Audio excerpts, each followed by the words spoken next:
porque hoy tendremos una estupenda conversación con dos investigadores, Leticia Colín y Luis Pineda, quienes nos acompañarán. Bienvenidos. Bienvenidos. Muchas gracias. Estaremos conversando de un tema importantísimo y que le está dando la vuelta al mundo, que son las inteligencias artificiales. Pero antes de iniciar esta conversación vamos a ir a ver una cápsula de Biblat, que es una plataforma que contiene recursos de investigación para las áreas científicas y las áreas sociales.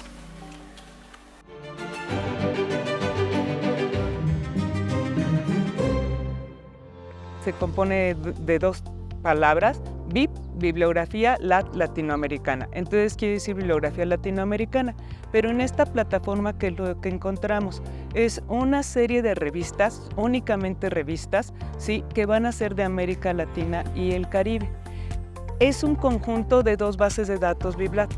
Una se llama Clase, que va a ser áreas de ciencias sociales, humanidades, artes, y la otra base de datos en la que se basa para hacer la plataforma Biblat se llama Periódica, y esta abarca la parte de ciencias experimentales, ciencias exactas. Entonces, estos se conjuntan y se hace esta plataforma Biblat. Entonces, esto es un esfuerzo de la universidad desde hace mucho tiempo. Eso no quiere decir que por eso no sea útil, porque diario se está actualizando y es el conocimiento que tenemos de América Latina y el Caribe. Entonces, en general es eso. Además, dentro de esta plataforma también existe algo que se llama índices bibliométricos, que es la forma como podemos ver cómo está el conocimiento en cuanto a estas revistas. ¿Sí? ¿Qué pasa con los autores? ¿Qué pasa con los documentos que estamos ingresando? En Biblat también hay diferentes formas como podemos buscar para encontrar información, la básica y la avanzada.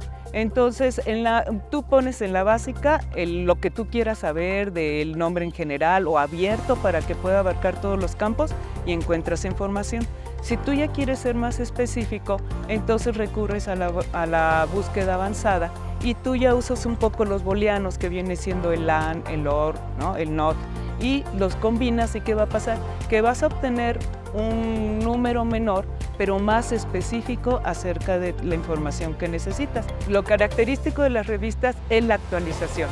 Entonces tú vas a tener el conocimiento de último momento que hay. Acuérdense, con respecto a estas revistas de América Latina y el Caribe, tienes tanto la perspectiva de humanidades, de sociales, como de medicina, ¿no? Entonces ahí lo tienes, todo es de acceso abierto, que la universidad está muy preocupada por eso, que se dé el conocimiento que se tiene, está garantizado que es académico, porque ha pasado por muchos filtros de investigadores, de maestros, para que puedan ingresar todas estas revistas.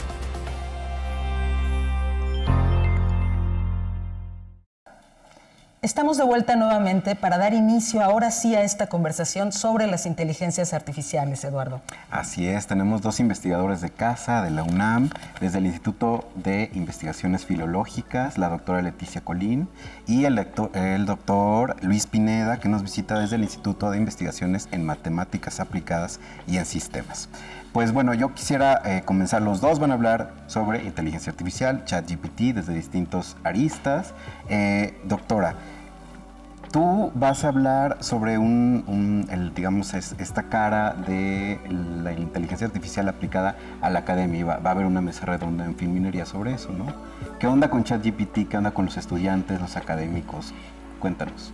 Sí, exactamente. Vamos a tener una mesa redonda. La idea de esta mesa redonda es hablar un poco sobre la cuestión no tanto de cómo es la estructura de ChatGPT, sino más bien con los usos, que tiene que ver con nuestras líneas. El perfil es 4 investigadoras, las 4 somos lingüistas, yo del Instituto de Investigaciones Filológicas y 3 colegas de la Universidad Autónoma de Querétaro. Y pues la idea es platicar con respecto a la cuestión docente, la cuestión de la academia, de la investigación. Entonces tenemos gente que trabaja con cuestiones de escritura académica y otra que tiene un perfil más en la rama editorial. Doctor Pineda, tú además eres uno de los fundadores de la Academia Mexicana de Computación y estás ahora como parte de la organización de 4 conferencias sobre mitos y realidades acerca de la inteligencia artificial. Cuéntanos cómo van a ocurrir estas 4 conferencias, por favor. Pues recibimos la invitación de la Feria Internacional del Libro y para eso vine para dar este ciclo de conferencias. acerca pues, de la situación actual y el futuro de la inteligencia artificial.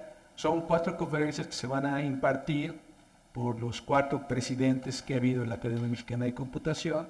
Todos, bueno, yo incluido, somos investigadores en computación desde hace más de 30 años, 35 años. Tenemos una vida de trabajo en investigación en inteligencia artificial y cada quien en estas conferencias va a hablar de su propia perspectiva.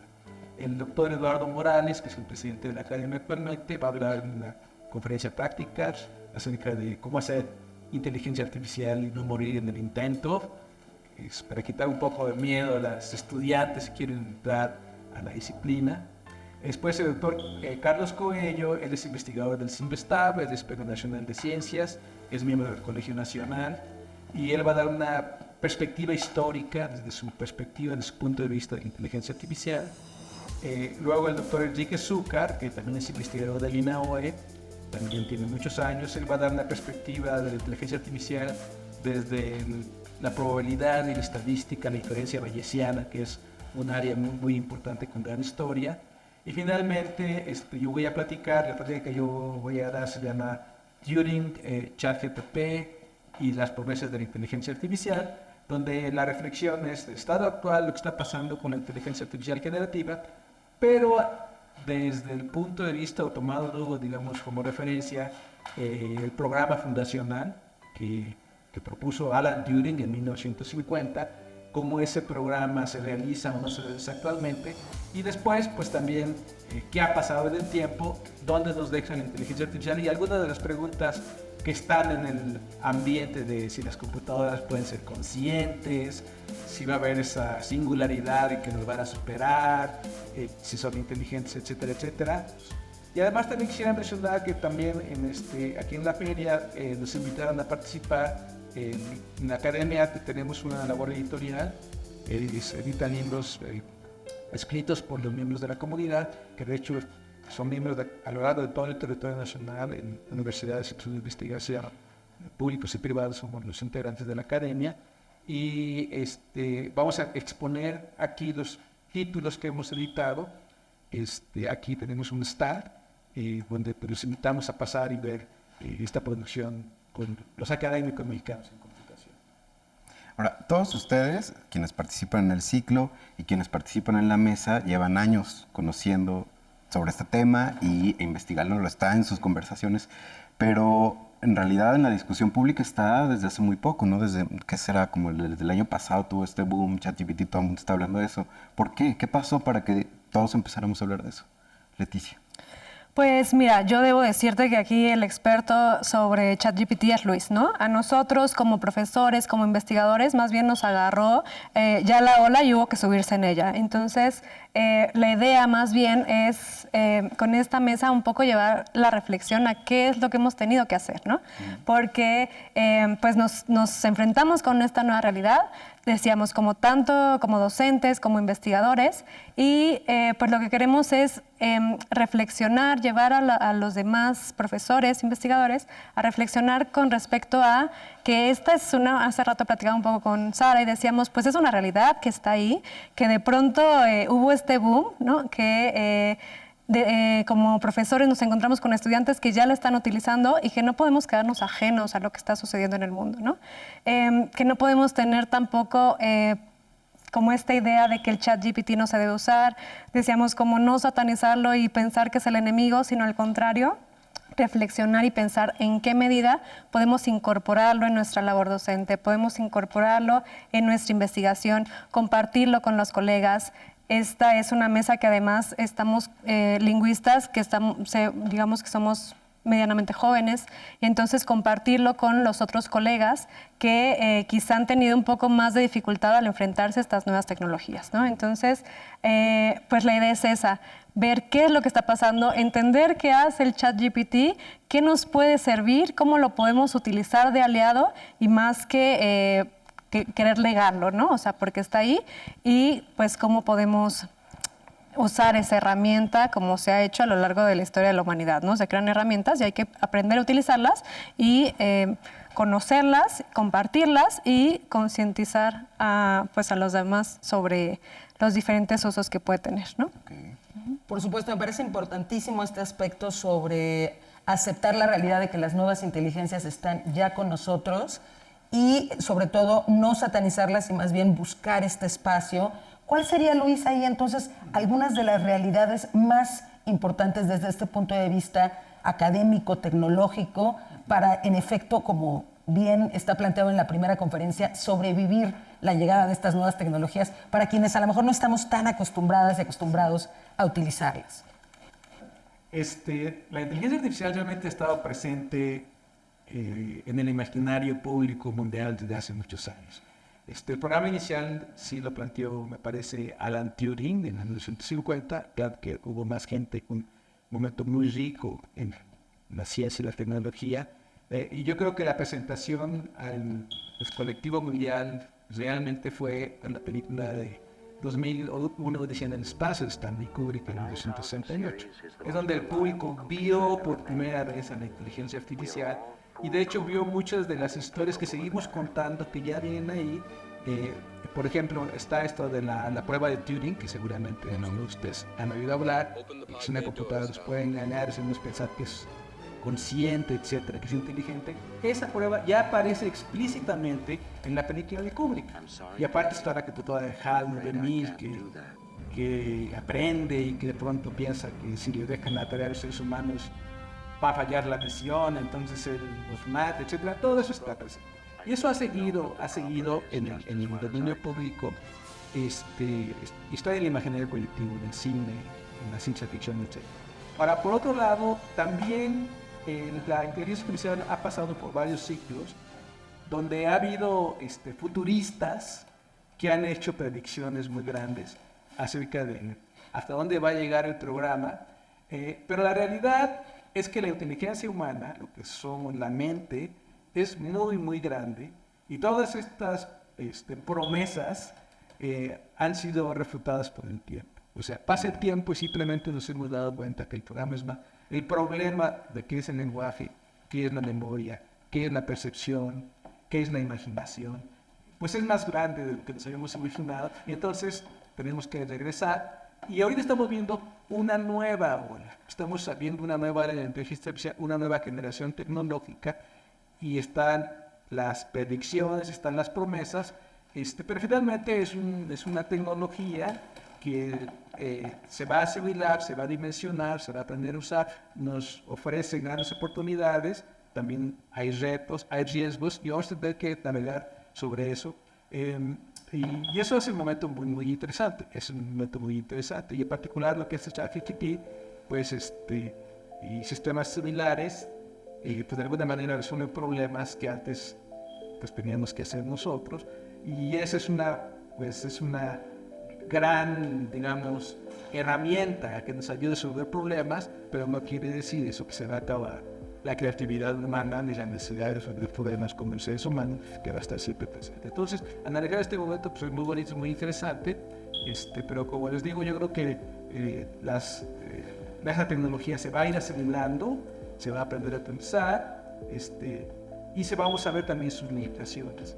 Y va a haber otras olas tecnológicas en el futuro, porque realmente lo que es la mente, la propuesta original de Turing en 1950 fue que él pensaba que con las computadoras digitales se podían modelar todos los procesos de la mente.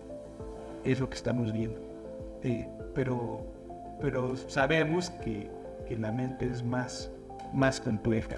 Entonces estamos en el momento de comprobar qué promesas sí se van a hacer realidad y cuáles no. Bueno, eso ha habido en la historia porque las promesas, las perspectivas, algunas se han, digamos, materializado y otras no. Por ejemplo, en 1950 Turing predijo que en el año 2000 iba a haber una máquina lingüística que no íbamos a poder reconocer como computadora, que las máquinas iban a poder pasar la prueba de Turing, que de hecho no llamó la prueba de Turing, él le llamó juego de imitación. Él no predijo, y eso no pasó. Pero y Turing analiza la ajedrez también, es una de las tareas, y él no predijo que las computadoras iban a vencer a los seres humanos en 50 años, pero eso sí pasó, porque en 1996 Deep Blue le ganó a Kasparov y sabemos hoy que esa no está para quedarse, ¿no? Claro. Entonces ha habido promesas que se han cumplido, otras que no, pero el problema general va a seguir abierto. Ahora, parte del análisis de este momento y de todas estas posibilidades que ofrece la inteligencia artificial, pues también abre una discusión a el plagio, la situación de los derechos de autor, esta parte legal y ética también, que bueno, pues seguramente te interpela, ¿no? Te genera dudas. ¿Qué has reflexionado al respecto sobre esto ahora que también el plagio es muy importante? Se están haciendo cambios en temas de legislaciones universitarias, demás. ¿Cómo está? ¿Qué ven en este tema? Pues sí, justo es una de las líneas que tratamos de abordar en la mesa redonda, y el plagio en diferentes niveles, ¿no? Porque decíamos, como profesoras en una aula en donde estamos tratando de enseñarles a los estudiantes cómo escribir, ¿no? Llevar una escritura académica mejor para que puedan generar una serie de habilidades, pues nos encontramos con que fácilmente un estudiante se mete, uno le pide un ensayo y entonces lo pone en ChatGPT y entonces le da el ensayo, ¿no? Y entonces parte de lo que me gusta sobre la discusión de ChatGPT es que nos hace cuestionarnos sobre muchas cosas, ¿no? Una de ellas tiene que ver con cuál es el papel mío como docente, cuál es el papel del estudiante, cuál es el papel del investigador, ¿no? Por ejemplo, en la producción de textos. Y entonces decíamos, ya hay como una apertura a considerar que se puedan hacer coautorías donde se considera el ChatGPT como uno de los autores, pero siempre se tiene como esta idea de considerar, de darle el crédito como si yo estuviera trabajando con alguien más, ¿no? Y no nada más decirle, te meto esto, quiero que me hagas un ensayo sobre la Revolución Mexicana y ya está tu ensayo, ¿no? Sino que realmente los estudiantes hagan este esfuerzo, conozcan que es una herramienta, pero que no les va a hacer todo el trabajo, ¿no? Que los profesores les enseñemos a los alumnos cómo utilizarlo como herramienta, de manera que no abusen del uso que se puede dar, de manera que sigan creando las habilidades que nosotros queremos que creen a partir de la redacción de textos, pero aprovechando estas nuevas tecnologías, ¿no? Entonces, que se vea, y mucho de lo que estamos tratando de hacer es generar en ellos, siempre se ha tratado, ¿no? Pero que ahora nos confronta mucho más profundamente, es esta parte del pensamiento crítico, ¿no? Que los estudiantes se puedan enfrentar a la información, que aprendan a filtrar la información, a cuestionar la información, a generar una serie de argumentos para presentar las ideas que quieren, y no nada más escupir la información así como llega y entonces la pongo, ¿no? Que eso se ha hecho siempre, ¿no? O sea, posibilidades para hacer plagio, para presentar trabajos que no son suyos, para hacer trampa, digamos, las han existido siempre. Entonces, digamos que el ChatGPT solo es una forma distinta en la cual se puede hacer. Pero de fondo, lo que nos hace pensar es cómo yo hago para que mi estudiante sea consciente de que el proceso que implica la reflexión, todos estos procesos cognitivos de análisis, de síntesis, es lo que yo quiero. A mí no me interesa su trabajo sobre la Revolución Mexicana. Me interesa ver cómo procesó la información, cómo la buscó, cómo la filtró, cómo es capaz de exponerla y presentar un trabajo que esté escrito con coherencia y cohesión, de manera que se vea que hizo suyas estas habilidades, ¿no? Entonces, digamos que el plagio es una muestra de lo que se puede hacer utilizando mal una herramienta, ¿no? Pero es solo una forma en la cual el ChatGPT nos muestra algo que se ha hecho desde siempre, ¿no? Y entonces aprende a usar la herramienta de una manera que te sea útil y que evite este tipo de cosas, ¿no? Está fascinante el tema y es amplísimo además. De hecho, ahora justamente para seguir conversando sobre inteligencia artificial y en este caso, cómo leemos ahora en tiempos de inteligencia artificial, vamos a una cápsula con Leticia Carrera de la Dirección General de Bibliotecas y Servicios Digitales de la UNAM.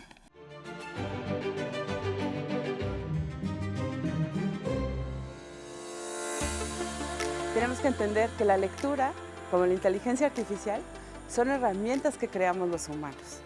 Pero la ventaja es que la lectura fortalece todo lo que es el pensamiento crítico, todo lo que es el cerebro, toda nuestra capacidad de pensar. Por eso siempre se está preguntando cómo estamos leyendo, qué tan buenos lectores somos. Porque la lectura es la que nos permite acceder a todas las áreas, a todas las ciencias, a todas las disciplinas. Necesitamos leer más porque tenemos que tener un aparato interno, que es nuestro cerebro, muy fortalecido para poder jugar con todas las herramientas que nos propone la IA. y entender que son aliadas. La inteligencia artificial hoy en día, muchos escritores están recomendando incluso su uso.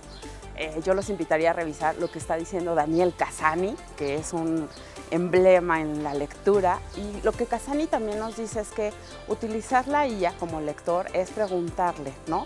Ayudar a lo mejor a recopilar información que estamos buscando de algún autor, alguna idea. Y también a lo mejor si queremos escribir, decirle, tengo ganas de escribir sobre esto, ¿tú qué me propones, no? Hay que recordar que la IA lo que tiene es un background de lo que hemos hecho como humanidad a lo largo de la historia. De ahí va a retomar ideas, va a imitar, va a emular lo que hemos hecho. Dime datos que no sé, cuéntame la vida de tal autor, cuéntame la historia, con qué otro libro se puede relacionar este que estoy leyendo. Es un aliado. Digamos que realmente si no tenemos lecturas, y no solamente literarias, sino de ciencia, la IA nos va a jugar trampas, ¿no? A veces este interlocutor no tiene la respuesta y las inventa. Si uno no tiene un mínimo de conocimiento sobre lo que estamos preguntando, pues vamos a creer que lo que está diciendo es verdad. Y si creemos lo que está diciendo que es verdad, a lo mejor vamos a ser creadores de fake news en lugar de utilizar la IA para un beneficio para todos. Si nuestro cerebro es flojo, si no leemos suficientes, la IA nos puede engañar. Por eso es necesario seguir leyendo, seguir fortaleciendo nuestras habilidades analíticas, de reflexión, de comprensión y entender cómo jugar con esta maravillosa herramienta que nos están proponiendo en todos los niveles de la IA.